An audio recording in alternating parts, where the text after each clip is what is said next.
President Trump pardoned the former Honduran president after he was convicted of trafficking roughly 400 tons of cocaine into the United States. Okay, tell the whole story, though.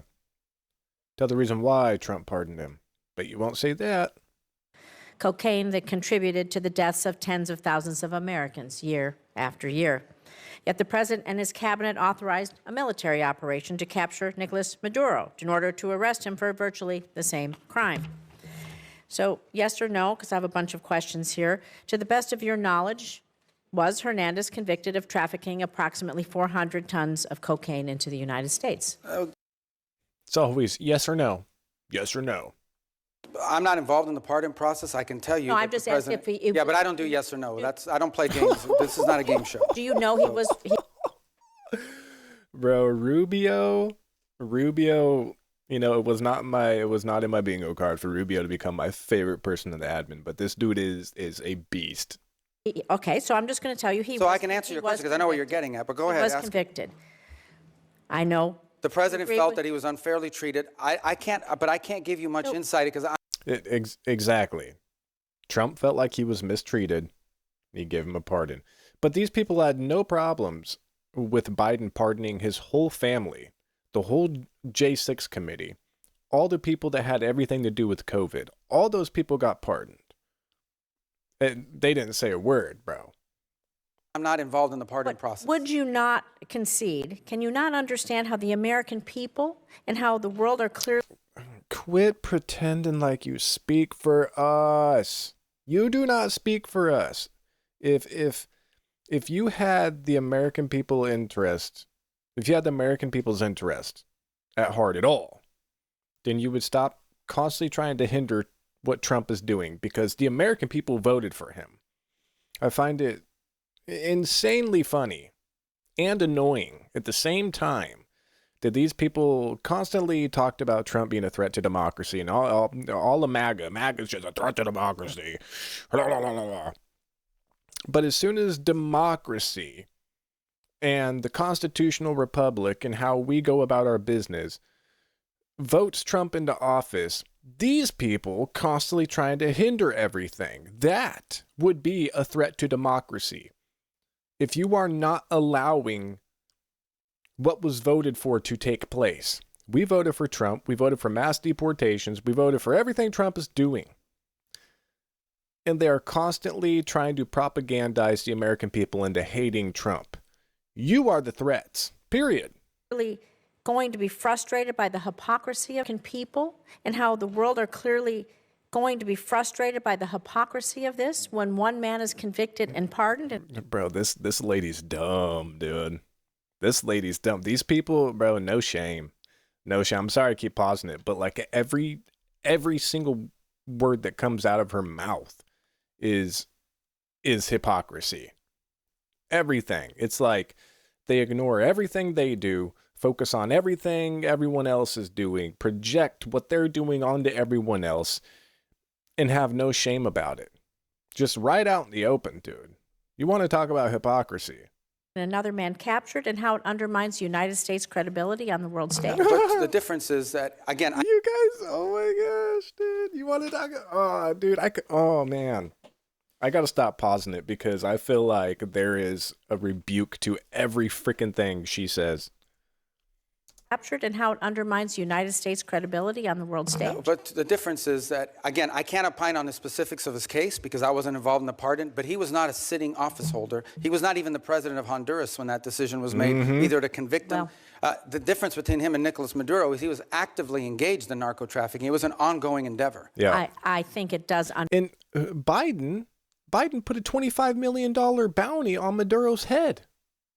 She didn't have a problem with that. None of them said anything about that. Then Trump went and got him, and all of a sudden he's going after an innocent man. So there's hypocrisy for you. Undermine our credibility, but I'm going to move on to some foreign policy decision making I bet you here, are. because despite the fact that you famously or infamously have numerous jobs in the administration, you're Secretary of State. Why would that? Dude, these people, famously or infamously, why even say that? Why even say it like that? everyone knows that that is an ongoing humorous joke / not joke. Rubio's just so damn good at his job that he handles so many things, but it's also a hilarious like meme at the same time. And these people just don't get anything. Your national security advisor. It is increasingly unclear who's actually directing U.S. foreign policy under President. Did she say increasingly? Increasingly? It is increasingly unclear. She can't even talk straight.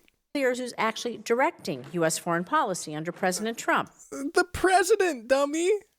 The president is directing foreign policy. We have a special envoy Witkoff. He's reportedly conducted Russian-Ukraine talks This in lady's Switzerland talking out her beyond ass. your awareness. He and Jared Kushner have been described as managing the president's Gaza plan. Meanwhile, Ambassador Barrack is leading on...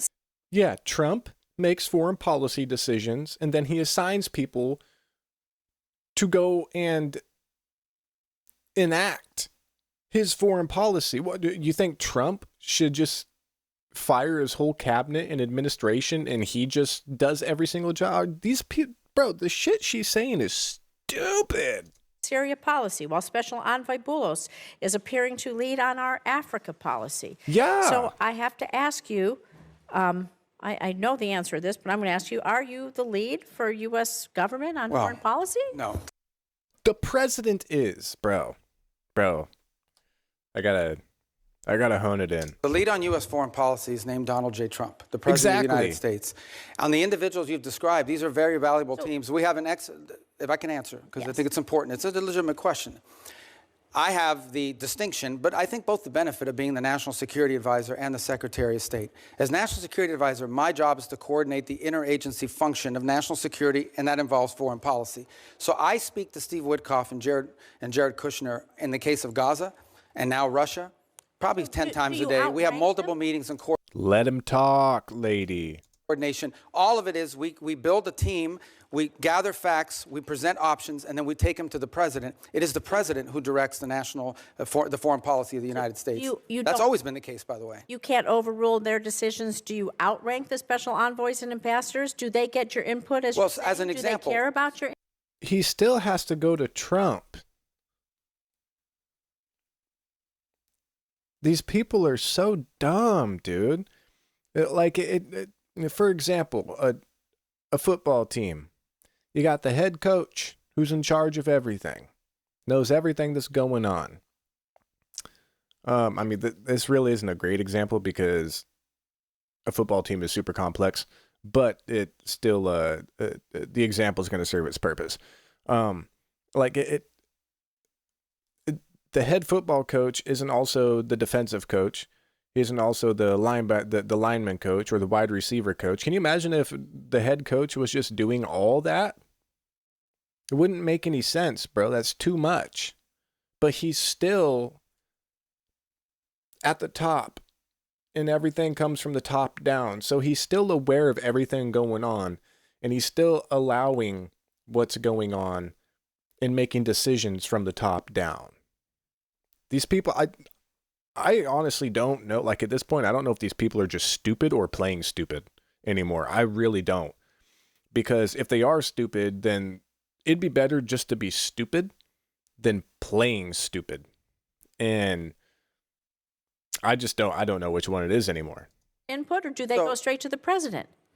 There's no time in which the president is presented an option by one of us at the exemption of everybody else. It depends on the portfolio. But in every one of these portfolios, we have a team approach to this, which is the way the system is supposed to work. It's not the way it's always worked. You have had in the past tensions between the National Security Council that became operational and the Department of State. In this particular case, there's not much conflict between the two because it's the same person. And we basically, what we basically try to do in every one of these unique missions is we create a consensus team around it, and then we present the president options together. She keeps on trying to interrupt him. Options. It's the president's decision, nobody else's. There's no overruling here. The president makes the decision. Our job is to present him options. Shouldn't they report to you? Shouldn't there be a line of command and a line of transparency? They report to me every day. Where does the buck stop? But they report. Bitch, are you listening to anything this man is saying? To me every day in terms of keeping me apprised of what's happening. I give advice. I give, in some cases, direction. They involved heavily. For example, the special envoy. There would be no need for these people to be in the positions they're in if they didn't come up with plans or make decisions by themselves. They're in the positions they're in because Trump trusts them to do the job. But that doesn't mean that Trump isn't aware of what they're doing or isn't approving of what they're doing. You know what I mean? Like, it's just what a stupid argument. Happening to me every day. Where does the buck stop? But they report to me every day in terms of keeping me apprised of what's happening. I give advice. I give, in some cases, direction. They involved heavily. For example, the special envoys rely almost exclusively on State Department personnel to assist them in all of their efforts. For example, on the Board of Peace, we helped them position the entire gathering last week and all of the work that's going to happen now. On every one of these issues, it's not linear. No single individual other than the president has the ability to dictate our foreign policy. Our job is to come to a consensus view on the best way forward. Where there are disputes, those are presented to the president, and he makes the decision. These people are just so stupid, dude. Just, oh my gosh. I almost can't take it, man. I almost lose it listening to these damn people. It's incredible how dumb they are, or how dumb they're pretending to be. One of the two.